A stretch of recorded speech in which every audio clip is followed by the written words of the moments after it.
Hello, my podcast people, and thank you for joining me for yet another episode of my favorite podcast. If you're tuning in, listening, watching on the day that this drops, it is Monday, December 8th. If your name happens to be Riker or Jameson, please know that you are the best, and I love you both so much. So I went home for Thanksgiving last week. It's my absolute favorite holiday by a landslide, like by a gazillion. And my nephew Riker was like, hey, did you record a podcast? He's 7. He was like, hey, did you record a podcast episode on November 24th? And you said, I'm so fucking stoned. Fuck the pilgrims. Who cares about that shit? And I was like, no. I said, I'm so fucking stoked. But otherwise, yes, that was me. So no, I shan't be changing how I speak. Yes, my family is the goddamn best. And once again, Riker and Jameson, I love you guys. My sister listens to my podcast. She watches it on YouTube sometimes. And clearly, Riker was around. You know, kids be hearing anything, they pick it up. Y'all are the best. The absolute best. So today we're going to be talking about what I have named the Slingshot Slowdown. But before we get into that, one quick biz announcement, because it wasn't finalized last episode, but it is now, so we're announcing it. The announcement, brand spanking new webinar, live webinar, ChatGPT for online business owners. It is going down tomorrow, December 9th at 11 a.m. Pacific. It's 90 minutes long. It'll be 67 monies to register. And yes, there will be a recording. There's always a recording. You don't have to even ask. There will be a recording. I am super excited about this one. I really like teaching. I really like teaching to groups. But as related to this topic, I know my shit. When it comes to AI, when it comes to ChatGPT and LLMs, I know my shit. I want people to learn this shit, and I am big excited to share this shit. You don't have to be scared of AI, right? If you're listening to this and you think it's the devil, you're scared of it, you don't have to be scared of it. Learning more about it. What is the word I'm looking for? Knowing more, knowledge at the end of the day is going to be what sets you free, I promise. AI is, in my opinion, one of the biggest tech, if not the biggest tech advances of our time. And I really do think that it also has the potential to democratize so many things, particularly as it relates to the information economy, which we are all living in, and also running an online business. Like, this can be a great equalizer in many ways. So I know people have big feels about it. I know that there's a good chance that a lot of those feelings are based on not the best information or data. And I know that about 95%, if I had to guess, of people using ChatGPT are not using it to its full potential. So I'm going to host a webinar. I am not here to convince anyone to use it. If you don't want to use it, don't fucking use it. But there is absolutely something you said about learning about it so that you can argue against it, so that you can... Because it's going to get used on you whether you want or not, unfortunately. But you'll have more of a say and you'll understand what's going on. So, that's my big push. That's why I started the other podcast. So you by all means, start there. If you're like, I don't want to even learn about it at all, okay, start with the podcast. But if you are wanting to learn about it and you're wanting to learn how to use it, come to the webinar, or at least catch the workshop. Catch the workshop. What am I saying? Catch the recording. I'm not here to convince anyone to use it. I'm not here to create ChatGPT experts. I am here to create informed consumers. So all the details, everything I'm going to be breaking down, it is on the registration page. The link for the registration page will be in the show notes. Thank you, Courtney. Thank you, Joe. And yes, there will be a recording. There's always a recording. So today's main topic, let's hop into that. The Slingshot Slowdown. So this somewhat ties into last week's episode where I talked about having the tenacity to change. Because we know that staying the same is many times much easier, even when it's not getting you to where you want to be. So today, in today's episode, I just want to acknowledge and name what happens on the business side when you make a big change in your business. What happens? Shit slows down. Right? One of the biggest mindset things that Jill and I had to work on with business owners, a handful of business owners in our Legacy Mentor Mind program, was the reality that if you are looking to get your time back and go from a one-on-one model into a group model, there will likely be a time when your revenue dips as you get rid of some of those one-on-ones, you move things around, and you need the time to build the thing that you want to be building. This is the Slingshot Slowdown. The reason that I've named it the Slingshot Slowdown is one, because it's fun to say, but ideally what happens after that slowdown is you slingshot forward. it has been my experience that plenty of people will stop during the slowdown because they don't like making less money. And I get it. But it kind of feels like that cartoon picture from so long ago. You've probably seen it. And it's like two guys in a mine and they have pickaxes and they're like looking for diamonds. And the one guy has stopped and he's like one, swing away from finding the diamonds. Like it's obviously, a poster that's supposed to be, or a picture that's speaks to never give up, keep going. But that is what it feels like. But less so because you're not just being hopeful and hoping for diamonds that like maybe the next one. It's ideally this is more structured and more intentional. But the overall sentiment of like you have to keep going holds true. And we have that slowdown to allow for the slingshot.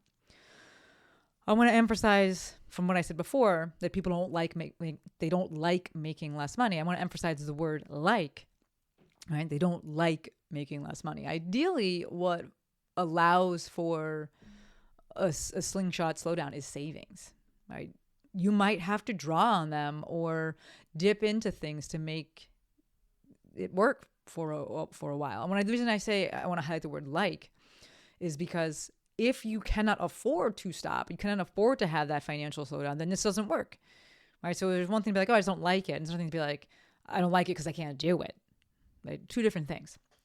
So like I just said, ideally what allows for that slingshot slowdown is savings. And you may have to rely on those and, business savings, and dip into those for a bit, especially in the online business world where there can be significant financial peaks, right? That amount, when I say significant, that amount is going to be subjective and it's going to vary depending on the niche and where you're at in business.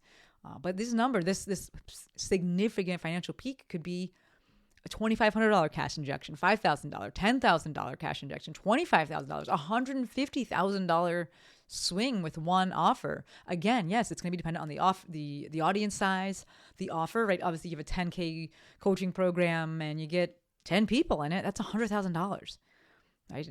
And I get it. That's not possible for every single person, every single niche, but the point still holds true that you can see a significant financial swing, and a significant financial slingshot after that slowdown. Like, yes, it's easier if you're going B2B. There's lots of factors here. But again, my point still stands that slingshot portion can be very significant and absolutely make that slowdown portion, quote unquote, worthwhile. Right? But for my planners in the audience, you got to have that financial safety net, whatever that looks like for you. So it's kind of twofold in terms of the two-prong, if you will, in terms of the planning is the planning of what it's going to look like moving forward, right? So you may not know exactly what it's going to be, but you know that you can do it, meaning you have the audience, you've done it before, you have experience with this. That's why I said it's different than being in the diamond mine or whatever, because I'm just going there. Though I guess if you've already hit, this would be analogous to like I have already hit diamonds in there, so I know that they're here. But if you're just getting started, we don't know that. So the planning side is one, I can slow down because I know that it makes the most sense for me to reorganize, restructure, pivot, do something different because there is that potential in the future. And I know that I can make it happen. I just got to figure out what direction I want to go and what exactly I want that to look like logistically. The other side of the planning may be planning that financial safety net, whatever that number is going to look like for you. Like how many months of savings do you need to have to make you feel comfortable? Again, super subjective, depends on the person. And yes, this means looking at the numbers to an extent, which is also my least favorite thing to do. So don't shoot the messenger, right? I in general, I don't like looking at numbers. I'm thinking about this in terms of like the reason I like Instagram is because it is largely vibes. Like people want to get all up in the fucking metrics, and I'm like, all right, but you're gonna drive yourself crazy because they fucking change, and like that is the name of the game. Like they do it, the powers that be do whatever they want, and I love that. All right, I tell everyone that if you're really into data and having more, I don't want to even say deterministic of an outcome, but more of a guaranteed-esque outcome, or more definitive guidelines for things, probably the best way to say it. I'm like, go into SEO, use SEO, like hire Lex, work with Lex, buy any of her programs and stuff, and do that. Social media or YouTube as well. Hire my guy Joe, buy his stuff, and you can look at numbers for that. But Instagram it's all vibes all the fucking time, and I love that. I'm like, I'm vibing with it. I'm feeling good. Intuition, here for it. So, all that to say, I don't shoot the messenger, because I'm not trying to be looking at the numbers. I don't like it either.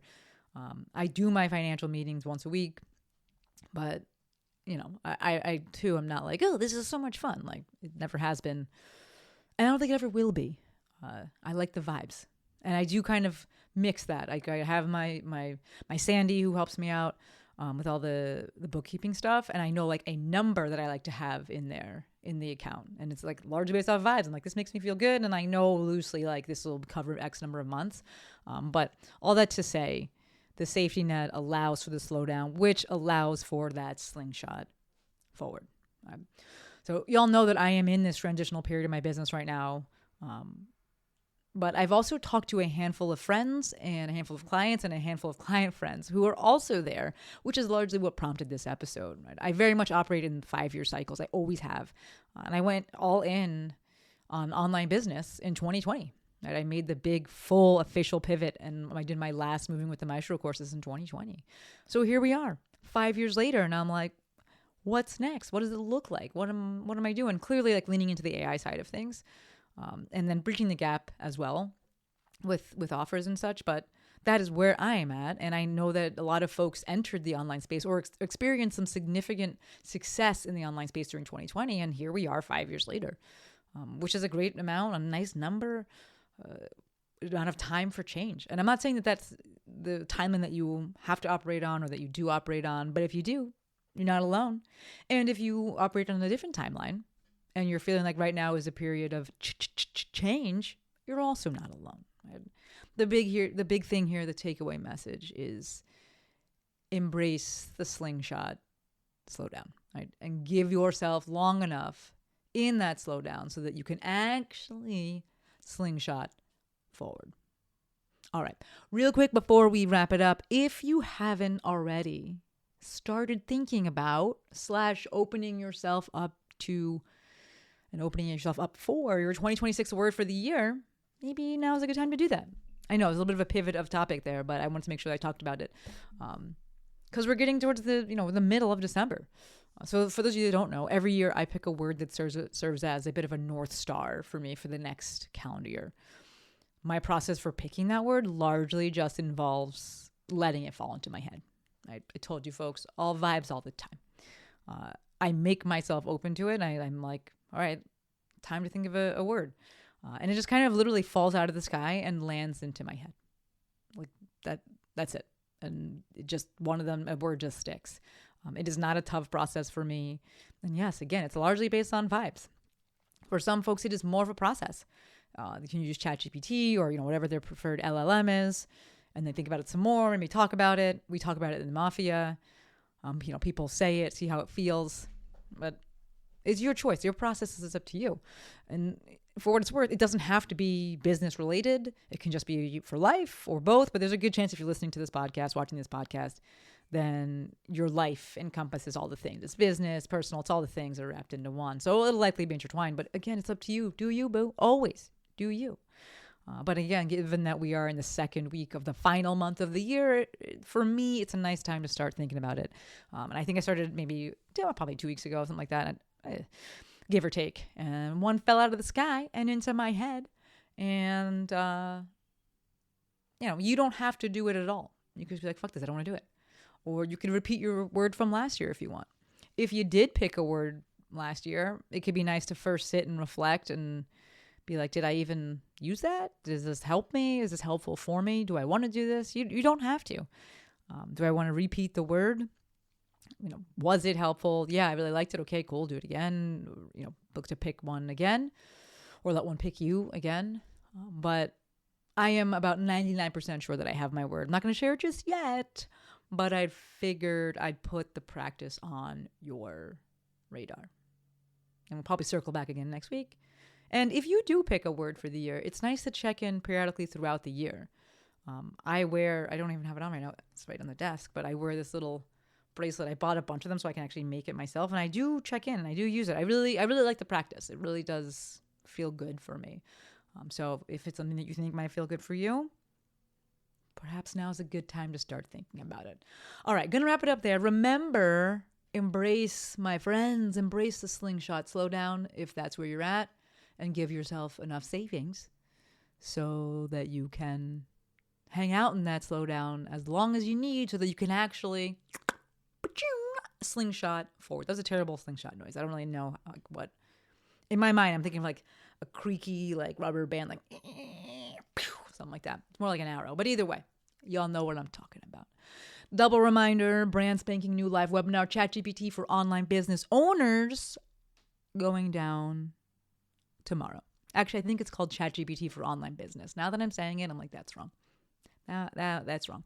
Either way, going down tomorrow, Tuesday, December 9th at 11 a.m. Pacific. Yes, there will be a recording. There's always a recording. The link to register is in the show notes. Thank you, Courtney. Thank you, Joe.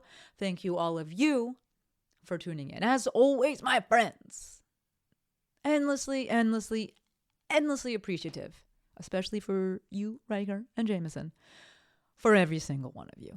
Until next time, friends, Maestro out.